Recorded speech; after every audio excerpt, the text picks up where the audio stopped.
Exit Trutherville, a crash course in Autohoaxology. If you take a look at the sign on the freeway, up ahead is mainstream media and alternative media. Turning off to the right is the off-world stage, which is where we are going. And I want to make a point here at the outset that the mainstream and the alternative exist within the same closed system. These are two sides of the same coin. So where do you think you're going? If you're following alt-right or conspiracy theory narratives and you're following popular influencers. And without even naming names, it's pretty easy to look and note how there's a uniformity on the counter mainstream side. So the point I'm making here at the start is that alt media is alt default. It's not a true alternative. The default worldview has a contrived alternative for those who don't buy into it. So there's no real distinction other than nominal. There's no difference between the two. And if you stick with alternative media, at no point are you going to arrive at the off world stage perspective. And what is that? It's the perspective of the world, which is filtered through media at large, but it's the perspective inclusive of psychological operations, hoaxes, perception management, etc., where we can demonstrate repeatedly that a portion of the news is fake, simulated events, hoaxes, and psyops, and moreover, that this fakery not only goes uncorrected, but it is the driving force behind all of the other reportage. So even if not all the news is fake, fake dominates real. And the alternative media perspective doesn't take into account media fakery, except in a very selective and myopic way.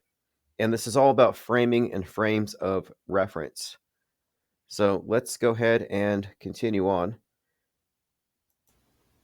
You may know me from Infinite Plane Radio. We have the IPS think tank. The Infinite Plane Society think tank has been around for years, and it's an association of skeptics, specifically skeptics of mass media. And my goal here is to bring more people into the conversation. It's not an echo chamber, it's an open platform. But more than ever, I think, with deep fakery, AI, and the distinction between real and fake no longer even mattering in many instances, I think it's never been more crucial to separate from the quagmire of mainstream and alternative brainwashing and form a separate branch of media. So, Exit Trutherville isn't about going back to the mainstream. This isn't some let's debunk the big conspiracy theories so you can go back to the mainstream conspiracy theories. No, this is actually recognizing that the alternative and mainstream are controlled by the same interests. It's the same worldview monopoly. And the big channels that are a part of this that feign at being censored, they hype up how they're being persecuted, that they're being swatted, that you're not supposed to hear them. That's just a ruse. It's all performative censorship. The real censorship is the censorship of unacknowledgement. There's no acknowledging those of us who have the off world stage perspective, and that's fine. We're not attempting to curry favor with mainstream or alternative media platforms or outlets. In fact, we're deliberately trying to emphasize the difference between our perspectives because we want to only invite those who aren't in the box. And our engagement with those in the box is really just for our own information. So the Exit Trutherville course will teach you our systematic approach to skeptical inquiry applied towards media and the conclusions that we have reached. And they're very different from what conspiracy theorists generally believe. So there's no doubt you're familiar with the red pill, blue pill dialectic. And so if you've taken the red pill, you can rest assured that you're on the right side of history. and you're free from lies, and you can see past the psyops because now you can see through the matrix, right? That's how it's sold. Red pill being a fact, a truth as presented by the conspiracy theorists. Like, this is going to wake you up so you know the mainstream media is lying. So it's too easy. And it's because those who lose faith in mainstream media are accounted for. If the blue pill doesn't satisfy you, they'll just give you a red pill. And the difference is one group is dreaming and the other group is having a nightmare, because the conspiracy theorist version of events is in fact nightmarish. But note how easy it is to spot psyops today. Every TikTok truther is ready to divulge the latest details on the most recent psyop, and conspiracy theories are popularized by celebrities, specifically on the right side of the spectrum. And there's a reason why no liberal lefties were jumping onto the QAnon bandwagon. Conspiracy theories are partisan, and these exist within the framework of liberal versus conservative politics, progressive utopianism, traditional idealism. So the alternative media and conspiracy subcultures are all part of the controlled dichotomy, and they only pretend to be a grassroots response to mainstream media. So next, let's talk about low information belief. Low information believers. And this is the qualitative difference between our perspective and the mainstream perspective and the alternative media perspective. The difference here has to do with the amount of information that we require to accept a claim. So, to start here, the media skeptic knows why they don't believe something. We're not just saying it's not true because we don't trust the source. We're saying it's not true because we don't have facts to back it up. Because the truth is the truth, no matter who is the source. But not believing something simply because the source is untrustworthy isn't enough. You have to have some kind of knowledge to substantiate your non belief. And there are burden of proof questions here, but as a general rule, to just not believe something without good reason is just as bad as believing it without enough information. And so this is where the mainstream believers are. Those who trust the mainstream media, who believe the headlines, they don't actually have enough information to know the story to be true. They're just reacting. And skepticism is about suspending judgment, not reacting, but waiting. Suspending judgment until more facts come out, and then, and only when you have enough information, then coming to a conclusion. But what if additional information leads you to think that you're looking at a hoax? The event happened during the context of a drill. There were drills nearby. There are grieving victims on TV with no signs of bereavement. There's some ready made political agenda attached to it.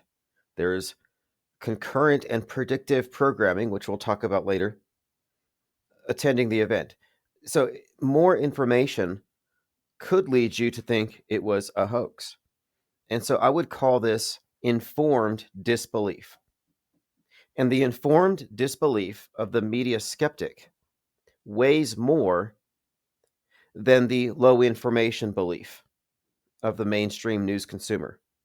So, low information belief, informed disbelief. This is what we're comparing.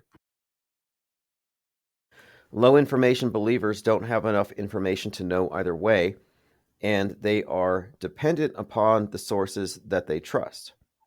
And to make one more point here, mainstream news consumers don't know or don't care or don't acknowledge the existence of media fakery and psyops and hoaxes.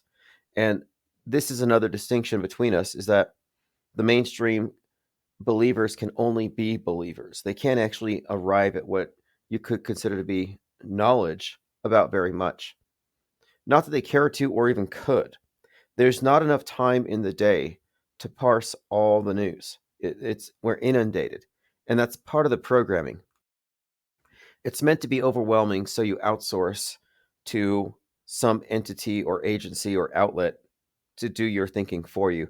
And people outsource a great deal of their perception, and they're left vulnerable at the mercy of their suppliers.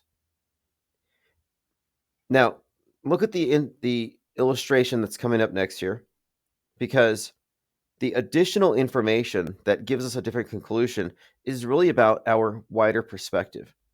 So this is the off-world stage perspective. If you look at the meme, you see a man with a knife chasing another man off the screen. This is a very popular meme. But now, if you look at the media interpretation, if you look at that filter, they've reversed the roles. They've made the victim into the aggressor and the aggressor into the victim. So if you live your life with your nose up against that screen, your version of events that you internalize that form your worldview will be framed according to the worldview monopolists, those who control the media, control the minds.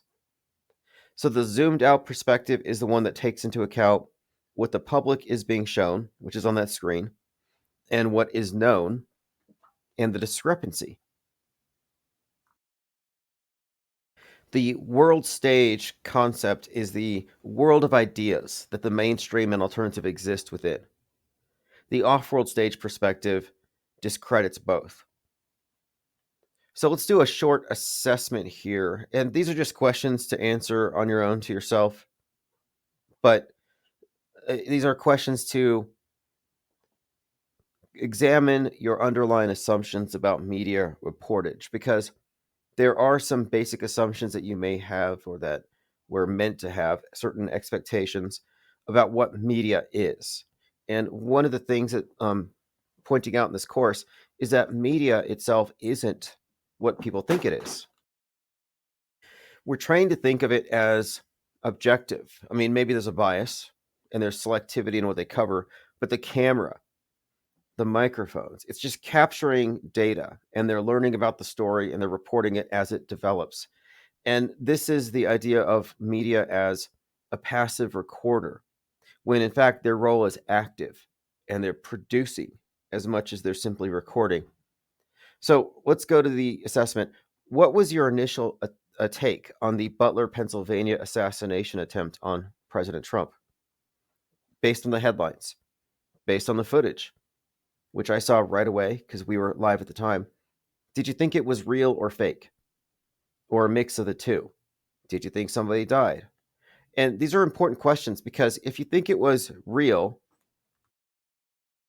then it raises some other questions as well, because we have to consider the continuity here.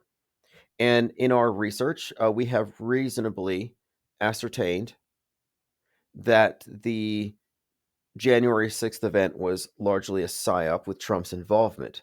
So if he's part of the psyop entertainment complex, why would they shoot him? So that's one question. Another question is, if you believe it was a mix of the two, that his shooting, his actual ear wound was fake, but the other guy was really shot, that becomes a very complicated scenario. And then the other aspect of it is, if fake, who was involved? Well, it would necessarily mean the people behind him, the Secret Service, the AP photographers, at a minimum, would be involved. And along with this, you're looking at an ever widening circle of those who would have to be necessarily involved. And that's the thing that truthers, conspiracy theorists miss. They're looking for a second shooter. They're looking for evidence that Obama was behind it or some nonsense storyline, but they're not considering the scale of fakeability, that this is a huge magic show. And many conspiracy theorists have been infused with right-wing politics, which means that they have certain loyalties to the right, to Trump, which might prevent them from seeing him as just as much a part of the Psywar as a Barack Obama or George Soros. Next question. Plane helicopter crash. Did you assume it was real based on the initial reports? And if so, why? Because there's never enough information off headlines alone to know something is real. The best you can say is you believe it. So it's basically an assumption that you can trust the news. But again, I say we have to wait until the first wave of reports go through and wait until more information comes out before we come to a conclusion. But when it's a very shocking event, something very dramatic, or there's a high death toll, people are disinclined to call it fake out of sensitivity. And the pursuit of truth here shouldn't be manipulated by emotional appeals. And a lot of atrocity propaganda does involve appeals to emotion to prevent you from thinking. So you can't let emotions in on it, and that's why you have to wait. Don't react, but respond. 9/11, old sacred cow. How many people died, in your opinion? And if you believe anybody did, what's your specific evidence? There are some death clingers who will still say, well, I don't believe there were anybody in the planes. I think the Pentagon thing was a hoax. But some people had to have been in the building. Like, they always have to include something that some people died. And that's one of the assumptions I want to push back on. It's a bad assumption. There's no basis for it. And I think it's indicative of the power of alternative media to shape perception. So you're still thinking in terms of this being real, of there being a real villain to go after, that it's a mix of real and fake. And this is a common thing. We're walking through the forest of fakery, and truthers are those who just notice that every 100th tree is fake. They haven't put it together yet, the big picture. And again, I'm not saying everything is fake. Nobody would say that. That's a terrible straw man argument. But I will say that the fake dominates. And those who don't know it's fake get caught up in it and they respond to it. It becomes real by default. So the point of these questions, I'm not trying to tell you what to think, but just examining your underlying assumptions. Do you think the media is objective if biased? Do you think that there is media fakery and special effects involved? And are you capable of entertaining the idea that anything that can be faked in the movies can be faked on the news? Because all of this goes into the bigger picture here, that there's a monolithic control over all media, and it's global in nature, that I don't even think of it as governments, plural. Makes no sense to. But this is why people miss it. They miss the forest for the trees. They can't see how big the conspiracy is. They underestimate it. So there are three primary ways in which people interpret the media. And I define these as MSM, which refers to mainstream mediation, MSM plus, and MSM minus. So the MSM refers to the default mainstream view. The news that's on in the background, everything that's reported is assumed to be true. It becomes history. If you agree with the consensus news, it's mainstream. But if you think the news is lying, and so you become a conspiracy theorist and you have additional information to add on to it, then you would be considered MSM plus. You're still in the mainstream box, but then you add some stuff on. So, for example, the president was shot at on July 13th, 2024, but there was a second shooter, and George Soros was behind it, and Obama was behind it, and MK Ultra mind-controlled assassins were involved. And so they have a lot of additional storylines and narratives they throw in there to make sense of it. These are the two primary perspectives, the mainstream and the alternative, which adds on. The MSM minus, this is the third perspective, the skeptical approach, which doesn't accept the mainstream view at face value to add on to it. It rejects it entirely. So to refer back to the previous graphic, if you only look through the media's lens, you see the person on the left stabbing the person on the right. But if you have the wider perspective, you see it's quite the opposite. So the wider perspective is the one that takes into account what could be faked, incentives for fakery, and removing unverified claims, accepting no burden of proof, not believing by default, disbelief by default, which is the only intelligent and rational way to approach media in 2025 and beyond. It's not going to get better. So most people trust their news sources, and one of my contentions is that media itself has supplanted religion as the main world view forming apparatus. It is the dominant force in this regard. And most people trust, you could say they have faith, and people are helpless against the flood of information where multiple days of news are packed into every news cycle. You get 3 days of news every day. No way can you go through it. So you're at the mercy of news providers to curate the relevant information. You're left to outsource your intelligence gathering. Well, this is creating a gap between what people know, or rather what they think they know, and what they actually know. And by default, because there's no alternative, we're converted into believers in mass media. Because what are you going to do? What alternative sources do you have?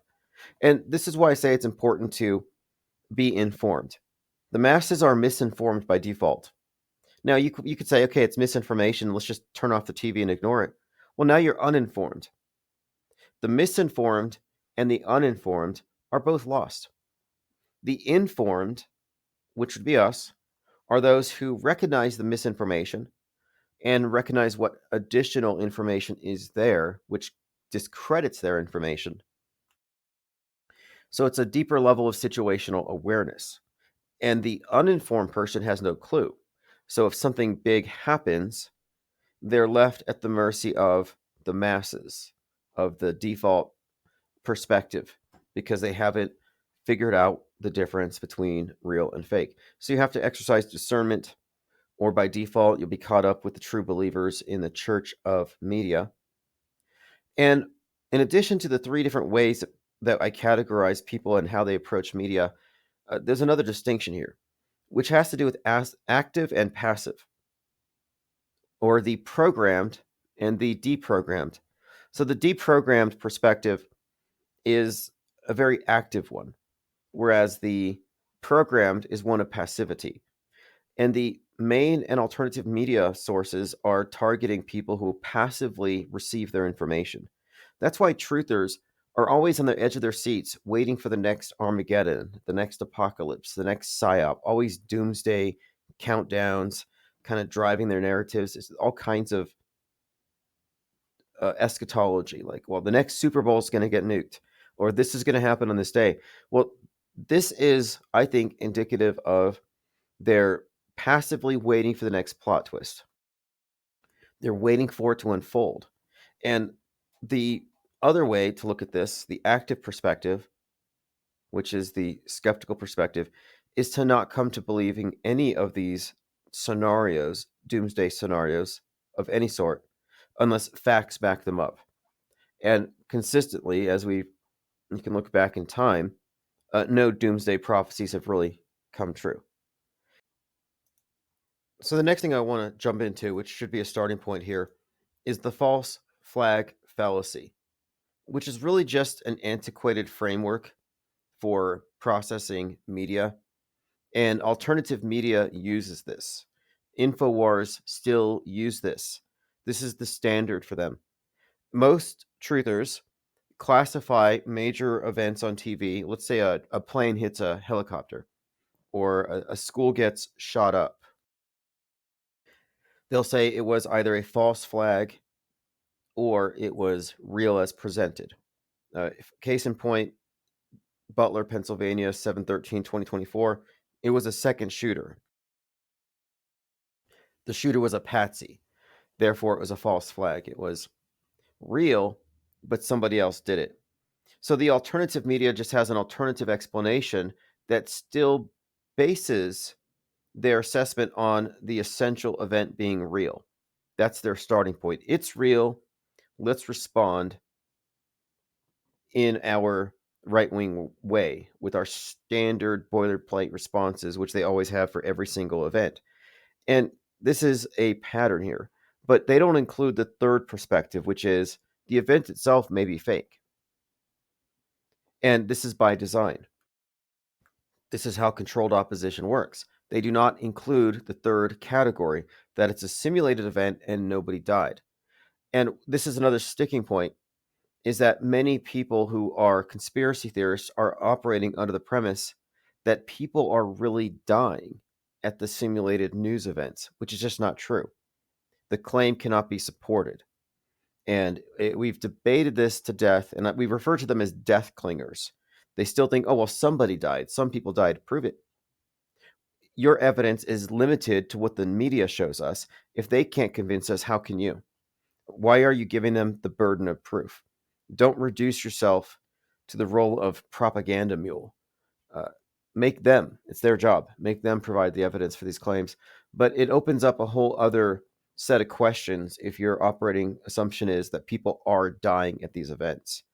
For one thing, real deaths would invalidate non-disclosure agreements. For another, propaganda is what we're talking about. These are propaganda movies presented as real. That's what a psyop is. It's a theatrical production. It's a drill put into a different context.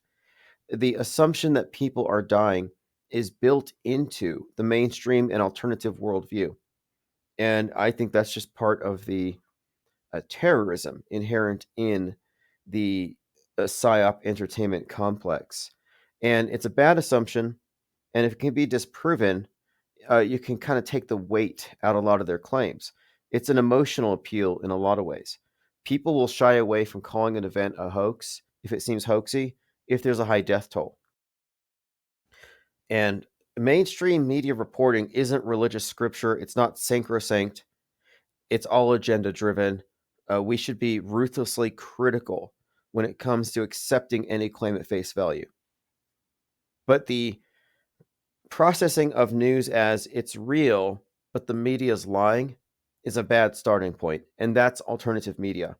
Yeah, it's real. The cameras are reporting objective reality, even though the media is lying. No, you can't have that assumption. The camera cannot be considered to be an objective party here. And we're not just talking about because of deep fakery or special effects, but we're also talking about the selectivity, because a camera at a magic show can more or less help reinforce an illusion. It's all about its limited perspective, its limited frame. So reject that frame, step back and recognize that alt media is operating within the same box as mainstream. They can't possibly arrive at the truth. Another key distinction here, the fake news events that we call psyops are simulated, not stimulated. January 6th was not provoked by feds and then real people got involved and got killed. No, the whole thing was simulated. It was a simulated staged event. It was a simulation, like a drill. You can read about mass casualty drills where hundreds of people, sometimes close to 1,000 people, are participating. This was a simulation, like the movie Braveheart. Are you going to assume people died when they were filming Braveheart? You know, all those people running around on the battlefield. No, it's not a safe assumption. You're only able to make your judgment based on what they show you on the screen, which is an illusion. And it's the additional information you should be seeking, which will either validate their claims or discredit them. But the mainstream view is that these events were real. The alternative view is that they were real, but they were provoked by feds. I'm sorry, but again, that's a distinction without a difference. And the third possibility here, the one that you would arrive at if you had additional information, is that the whole thing was a staged event. So the mainstream view is MSM. The additional view that it was provoked by feds is MSM plus. The third view, MSM minus, which deconstructs the news and recognizes the psychological operations inherent in the dominant narratives, takes the logical position that the burden of proof is on the reporters, the storytellers, not the audience. And in the case of January 6th, as with many other events, the burden of proof has just not been met. So, can we be confident in claiming something in the media is fake? Absolutely. We can be confident. And one of the things that we have to keep in mind here is that the general public is pretty passive about what they accept to be true. And case in point, there's a pretty good story by NPR called The School Shootings That Weren't, where they talked about their endeavor to research 235 mass shootings that had happened the previous school year. And in their investigation, as they did some follow up, they found that these were not real mass shootings. These were misreported, miscategorized, and they whittled the number down from 235 to 11. And these weren't even shootings, these were just incidents that didn't even fit the criterion of a mass shooting. Point being here, that if NPR hadn't gone through, nobody would have noticed. People are just passively accepting all the news they haven't personally investigated. As though because it's in the past, we can just accept that if it were not true, it would have been exposed by now. And that's what I mean by passive. And the NPR accidentally investigated something they probably shouldn't have. But again, we're talking about low information believers here, and low info believers believe headlines. Informed disbelievers know more about the stories the believers believe in. We're informed, they're misinformed. These are key distinctions, and we have to maintain clarity in our definitions to really, I think, elucidate what we're describing here. Because what we're describing here is a unified worldview and its subsets. But the worldview and its subsets are deliberately excluding from their perspectives propaganda, manipulation, psychological warfare, and worldview forming lies that people may or may not care about. I mean, not everybody cares to look. But what we're describing here is that we do live in a simulation, not in the literal sense. The world is, in fact, real, objectively real, but our internal concept of it has been curated in such a way, and it involves things that haven't actually happened. The history has been so bent that you could say we're living in as far as our internal representation of the world, in a simulation molded by the elite. And so our internal map, the simulation, the model, does not comport with the territory. But if you point out the discrepancies, you're considered to be a conspiracy theorist. So the fake news, and so this is what we know. We know that a certain percentage of the fake news uh, just gets a pass. It can never be debunked. It's considered to be real. Rarely is it ever debunked. NPR did that by accident. But not only does the fake news drive the mainstream narratives, but it aggregates over time, piles up unchallenged. And the resulting accretion of fake and real news is our history. And our history is the foundation of our collective worldview. And everything that's real in history is real right now. So it has significance, the ability to bend the news. It has a great deal of significance for the government. I just say it in singular because this is a global phenomenon. Napoleon Bonaparte is credited with having said lies agreed upon. History is lies agreed upon. Mass media is lies agreed upon. And fake news, mass media every day, becomes history. This is a major point. So, can a low information believer claim something is real without accounting for the frame of reference that the media provides? Can they claim to have enough information? No. So, we're talking about weighing claims and whose opinions actually matter more or weigh more than others. And uh, the blinkered perspective that is not aware of the Psywar doesn't have the situational awareness and is actually in a place of relative ignorance to arrive at a sound opinion. All news agencies assume previous fake news to be true. This is another point as well. So the media reportage itself is built upon its past reportage and the various psyops year by year, decade by decade. That is our history, and it's assumed to be true moving forward. Mainstream and alternative are both misinformed by fakery and reality compromised. So next, we're going to go over the lexicon, just the terminology that's necessary to navigate this terrain, because it's not self-aware.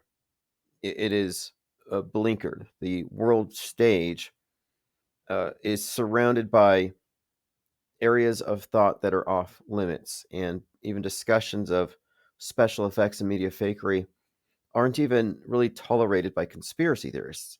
This is why the term auto hoaxer emerged.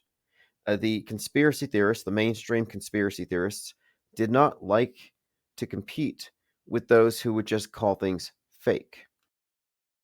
Now, at the time, the auto hoaxers, as they were called, were rapidly calling things fake because you got a competitive advantage when it came to YouTube searches, and you could compete with mainstream for viewers, and it was a lot of fun.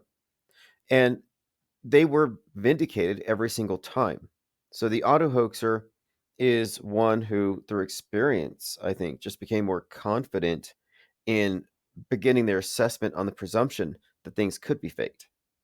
So this is defined as one who requires evidence for claims made by pathologically lying media, especially when the claims are extraordinary. This is not always conclusive immediately, and therefore they're often left the option of suspending judgment and overreactions to televised news. This stance is in contrast to the auto believer, one who assumes what is televised to be true. Their error stems from blind conformity and the faulty premise that reporters aren't part of a production process.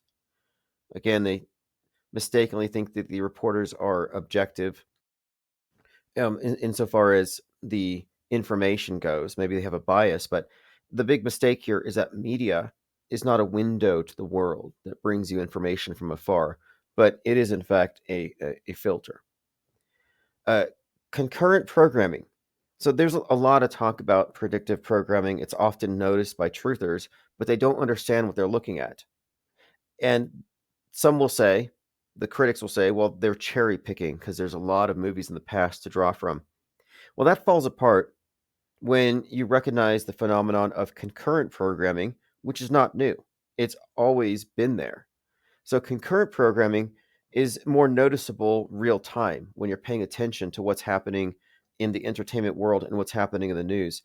And this refers to entertainment media that reinforce the messaging of contemporary psyops.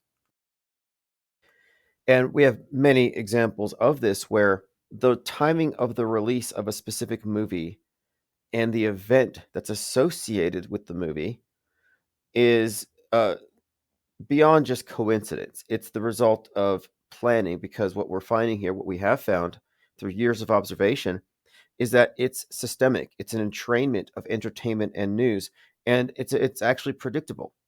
We are routinely making predictions about future news cycles based on the patterns emerging in the entertainment. Death clingers, truthers who insist on believing actual deaths happen in psychological operations. The best that they have as far as arguments is an appeal to motive. Like, the bad guys are so bad, why wouldn't they kill some people? That's a bad argument. And again, ask for evidence. Because the literal belief in death here is intrinsic to the terrorism that these stories bring to us every day. There's no reason to run around terrorizing people with additional agitprop. Predictive programming we talked about. Again, it's emotional and psychological preparation and mental drilling, the setting of expectations for pre-planned psychological operations. So another key point, predictive programming always predicts and only predicts fake events. It does not predict real events. It never has, never will. So To continue, world stage media. This refers to the universe of news that is only inclusive of the mainstream and alternative worldviews. The world stage media, and the world stage accepts the consensus worldview that the establishment media deems real. It's like the desert of the designated real. It really comes down to consensus agreement. Even if you have minor disputes, the major things are agreed upon. We're just fighting over what to do with it. Another key point is fakeability. Whether an event is even possible to fake is a crucial question to ask before asserting something to be fake. This question accounts for all the tricks of modern media, including Hollywood level special effects and acting talent. I know most of the actors we see aren't that good, but we're talking about fakeability here, and in terms of the realm of possibility, what isn't fakeable. And we got into this question in an interesting way because of the final experiment where these flat earthers went to Antarctica, and many suggested that this thing was being faked. And initially, people laughed it off. Like, what do you mean they faked it? How's it fakeable?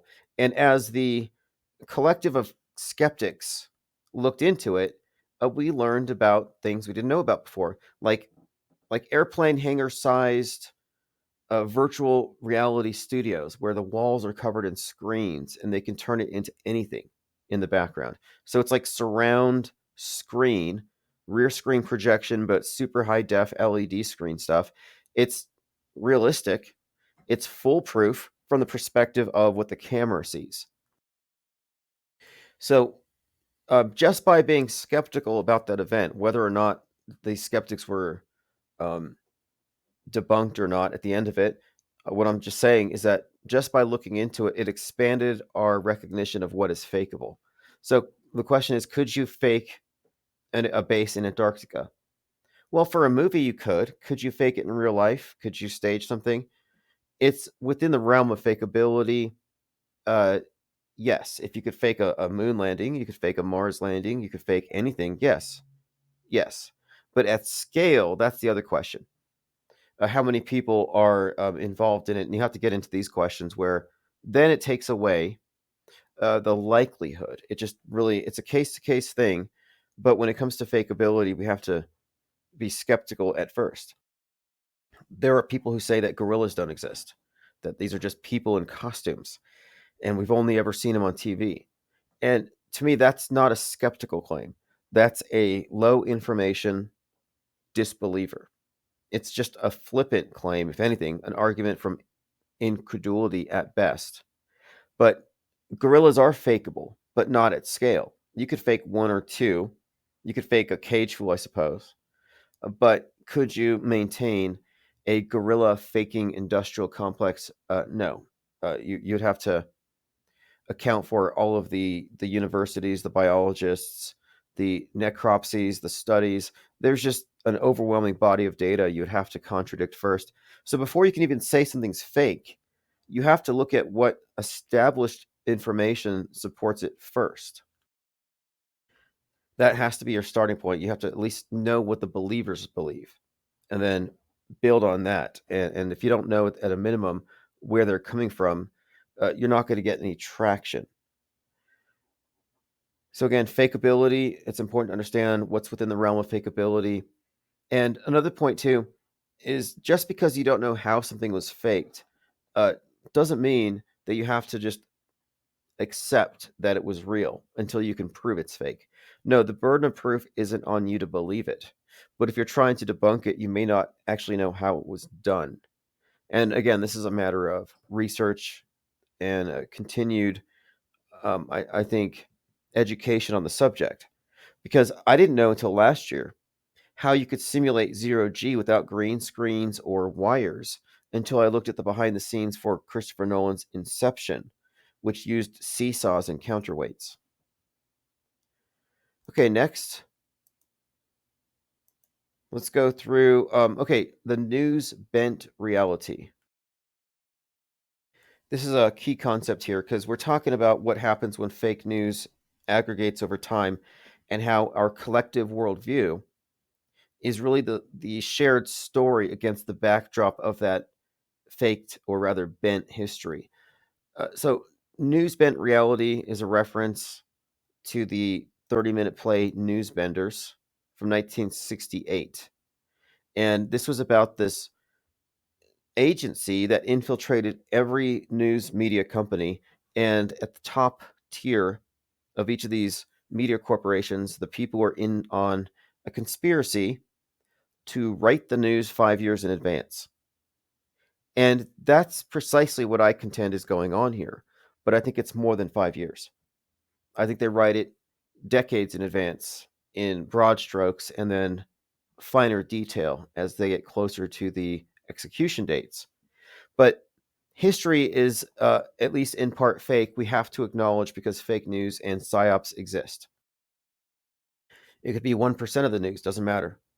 The big psyops lead the rest of the news anyway. So everything conforms to the fake. That's what I mean by news bending.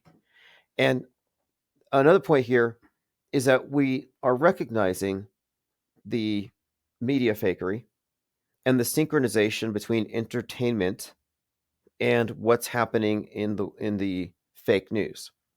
And this synchronization that we're noticing, this consistent pattern, is because the fakery is systemic. We're looking at the structure of media, and media is not what we're told that it is. And this is an important point because where truthers go wrong is they mistakenly believe that the patterns they're seeing means that we live inside of a video game or that we live in a simulation. And that is not the truth. That is a misdirection line to keep you from seeing the truth. So you're seeing through the propaganda matrix, not the matrix itself. We live in a simulation that is the internal representation of the world, but the simulation is not the territory. And the description of the world as broadcast by the media being fake doesn't mean reality's fake. We have to recognize that you have the model and the real thing, and they're misrepresenting the real thing. So the model the media gives you is warped. It represents a monopoly. There is a centralized and monolithic control over all media. And I would argue that many of the big stories that we talk about are performative, prefabricated narratives. It's like a never ending reality TV show, seamlessly blending real and fake. And this is global perception management, and they're acting out scripts on the world stage. And we experience these as publicity stunts, as psyops, simulated events. So, what we're doing here by recognizing the value of predictive programming is we're recognizing the metascript, is what I call it, the story, the prefabricated story. And this is not a stretch. When I say that they're writing history in advance, you may balk at that, but consider this. If you're willing to stand by the argument that fill in the blank event was fake, that fake event had a script, it had a writer, it influenced the news cycle and therefore goes into history. It alters the statistics. These operations, you would call them influence operations. And we're living through a ton of influence operations. And so by recognizing the predictive programming and concurrent programming, we're able to discern this meta script. So any event is scripted. And not only are these events scripted, but they take place in a broader context. Look how often a fake shooting will reference another shooting. A shooter will reference another shooter. Recently, we had one shooter. She was talking to another guy online who shot up another place. And we go into the particulars all the time. They all exist within a fictional universe. And this is another subject. So you could look at the mainstream box, this closed system of ideas, as a fictional universe.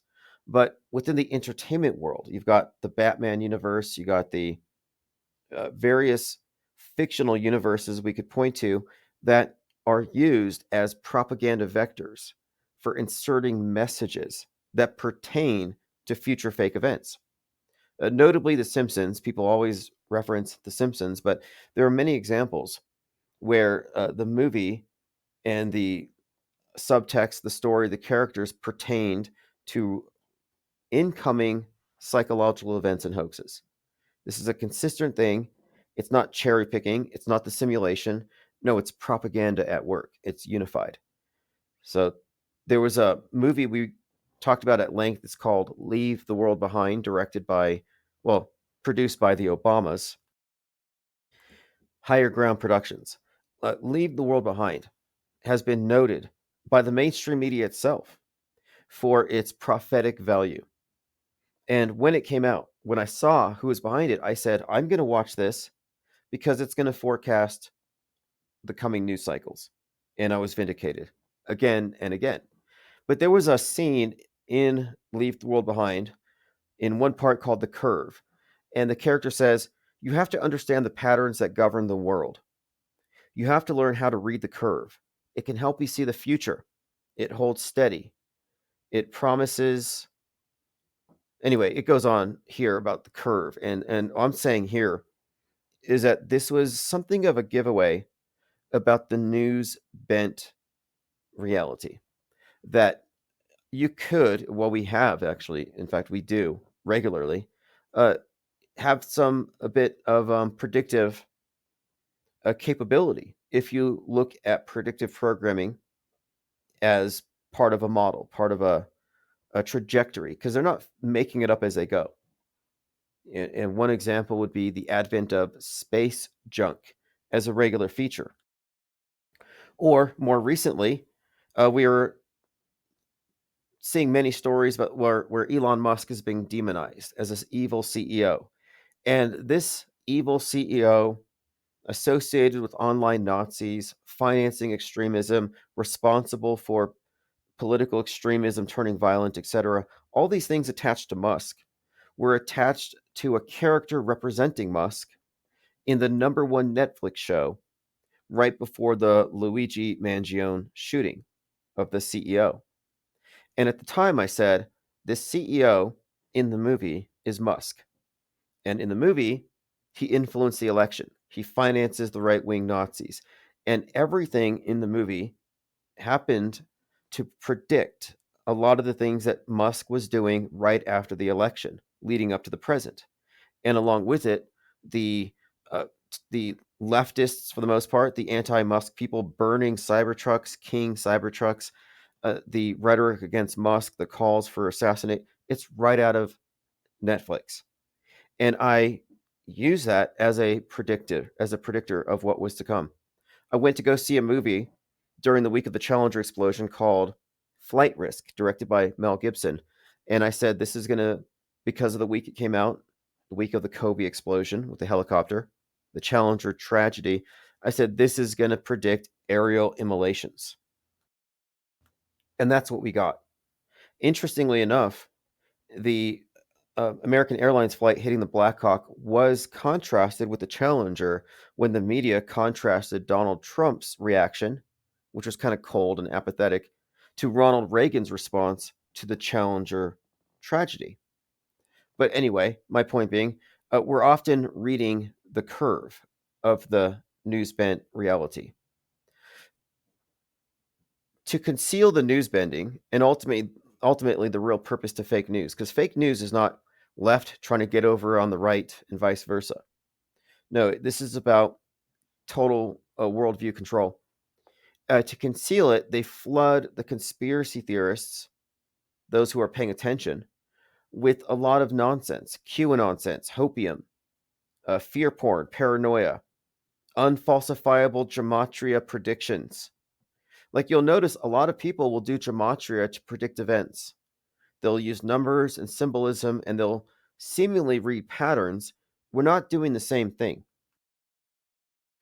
We're talking about narrative trends and the painting of the zeitgeist. And we're also getting into this realm where you can find what I call predictive programming proxies, where in a movie, a specific actor is related to a political figure in real life.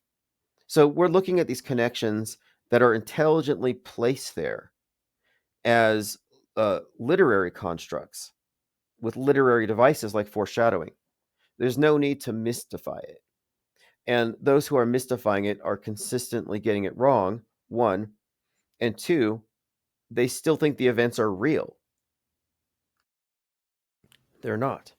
So the people with the number calculations and predictions who assume that the events are real every day are still missing the point.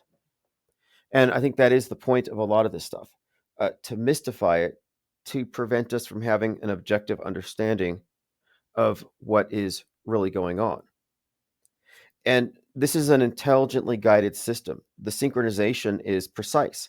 I can point to actors who are used in multiple movies over the years to present the same archetype or the same relationship to another character, and they have real world counterparts. Uh, Case in point, the recent movie Mickey 17, and I predicted this movie would have elements like this. I saw the trailer for Mickey 17 when I went to go see Flight Risk, and the scene had the main character wearing a raincoat, and he was smiling. And the angle of the camera reminded me of Luigi. So I said this movie's going to have some kind of Luigi tie in. Sure enough, it's anti MAGA, but it turns out the main villain represents Trump. He's basically Trump. This has been acknowledged widely, even though the director kind of denies it, but it's pretty obvious. What's more, after talking about wanting to colonize a white planet, he gets shot at and a bullet grazes his head. So I would refer to this actor in this instance as a predictive programming proxy for Trump. And we have many examples of this. It's a predictable phenomenon now because the more we look into it, the more we find that this is actually pattern, or these actors are being used for this role repeatedly. A pretty good example of this, and again, this cannot be explained by saying it's a simulation. This cannot be explained by saying it's just a coincidence. If you look specifically into the Butler, Pennsylvania attempted assassination of Trump, you had several movies that had to alter their trailers or their episode titles because the episode or the trailer so closely resembled what happened in Butler. And this would be Captain America and HBO The Boys, these two in particular. Now, this is highly significant because in both of these movies, you have a Trump character. You have the president getting shot at, or a Trump esque character, and an assassination theme. In both these movies, the Trump character, the Trump proxy, is opposed by a character who seems to represent Obama. And if you remember, Trump got a start in politics by antagonizing Obama about the birth certificate. So there's been this dynamic here, but it's reflected in these movies. It's the same actor in multiple movies playing the same role. So the actor who plays Sidewinder opposing Harrison Ford, who would be the president who gets shot at, is the same actor in The Boys, who's the CEO who's opposing the Homelander, who represents Trump, is the same actor who opposes Caesar in Megalopolis. And this goes on and on. So we have discerned the patterns here about that really explain the synchronization between the big budget movies, the big Hollywood movies, the popular promoted Netflix shows, and the news, and how they do, in fact, align the narratives perfectly. And it shouldn't be possible. This is why people say simulation, because how could they know? How could they know enough in advance to synchronize it in this way? Is it because they're planning these events in the future? Well, yes, they're planning the fake events in the future, like they're planning a play. So most propaganda consists of repetitive messaging, and they saturate the media ecosystem, and they coordinate their rollout of propaganda daily, and it's just become this deluge. And I refer to this thing as the psyop entertainment complex because they use a lot of entertainment vectors to deliver a lot of the messaging. But this is the monolithic control over worldview formation. And we're talking about a closed system of agreed upon rules, a fictional universe that encompasses every single government. All the various nations that participate in the space program, for example, are part of this unified monolithic worldview monopoly. So I don't think it's even useful to talk about governments in the plural. Conspiracy theorists will say NASA faked the moon landing to trick the Russians. Okay, well, that presumes that Russia and America are at odds somehow with regard to the fakery, that they're not colluding against the masses. So there's a repeated theme of deep fakes and dummies and inflatable tanks, fake military bases. There's a lot of fakery that goes into war and war reportage. And you'll see a lot of stories like Ukraine has created fake missile launchers to trick the Russians, but it's in the newspapers. You think the Russians aren't reading it? So my take on it here is really that no, the fakery is to create the myth, to create the fake history. It's not to trick the other side. Now, to enter into any one of these alternate reality games, to me, is a losing proposition. This is why I say the political horseshoe has to be avoided. So if you accept any belief promulgated, if you take any red pill, they're all toxic. It brings you into agenda. There's no agenda-free truth in the world stage. The trutherisms, the red pills, they're all actually tied in to this dialectic. Even something as innocuous as believing in chemtrails puts you in a dynamic with the climate change people, where you're both in agreement that something bad is happening to the world and some secret group is doing it or some bad group is doing it. So you both agree, but you disagree on who's behind it. And we have to avoid points of agreement. So I say that one of the other positions here is anti. So it's not enough to be anti-pro, anti-mainstream. You have to be anti the controlled opposition. So anti, and anti-pro. Exit Trutherville crash course in Autohoaxology. So the primary objective of this course is to suggest that it's time to leave the propaganda behind. The MSM Plus worldview has nothing to offer but passivity and alternative mind control. Frightening possibilities, paranoia, and clickbait trutherism has really replaced any objective and methodological approach to discerning the truth. It's just become an alternative echo chamber.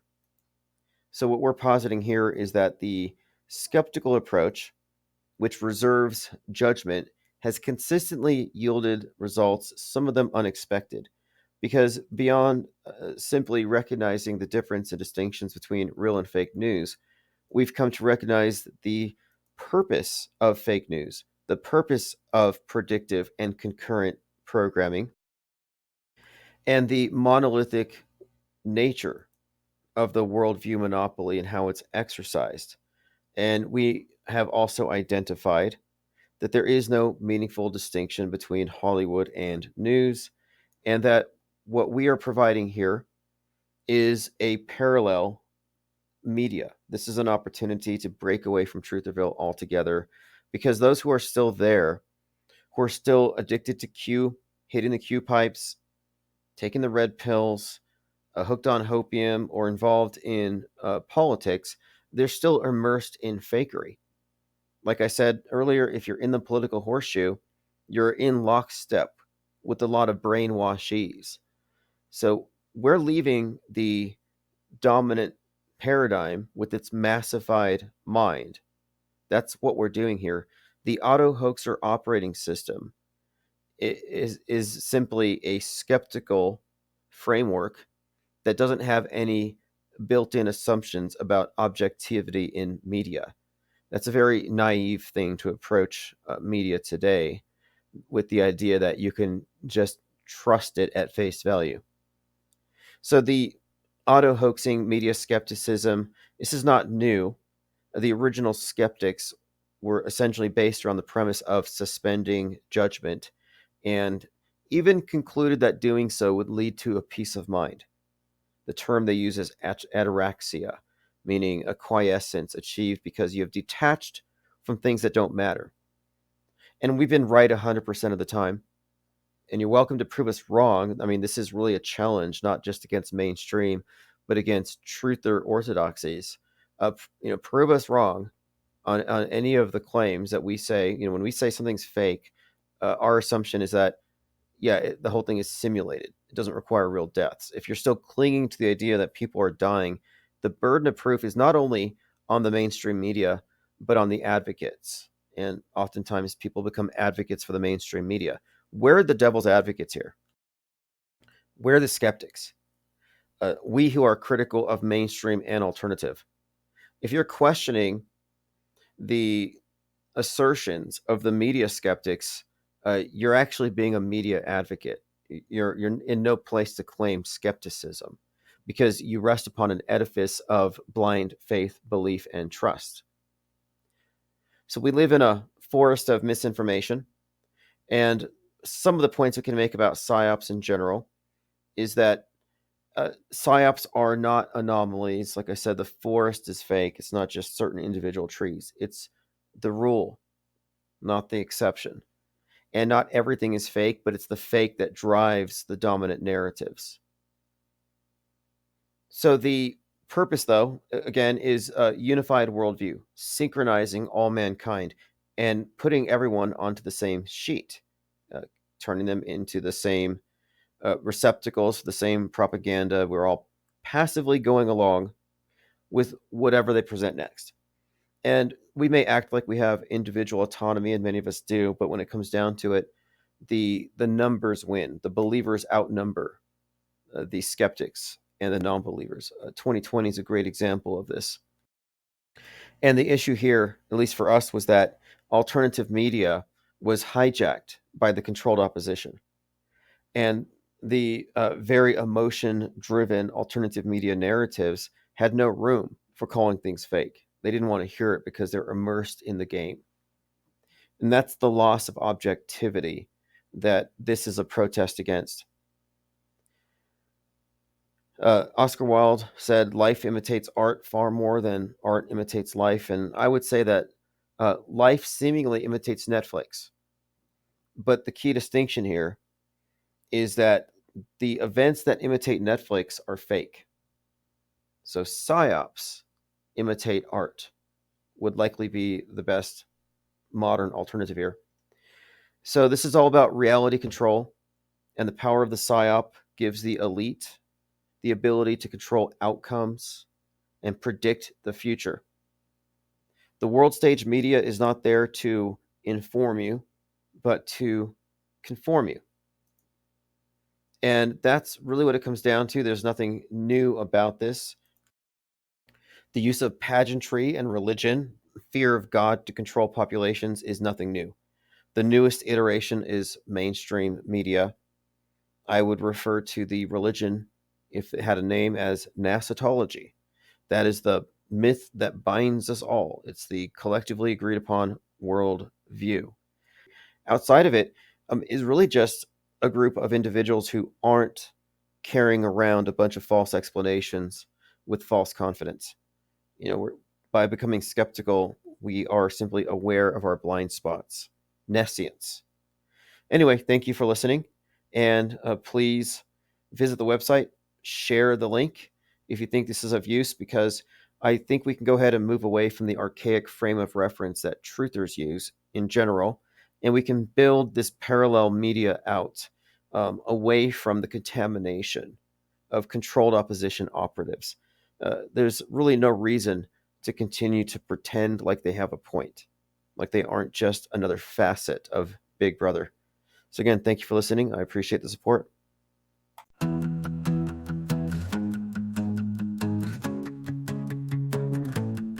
Tangled webs and tales we fear, they whisper lies into our ear. But we won't bow, we won't obey, we're taking back the truth today.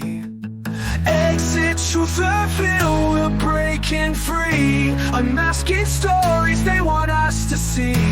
Mind control, no more, we're done. We're skeptics now, under no one's thumb.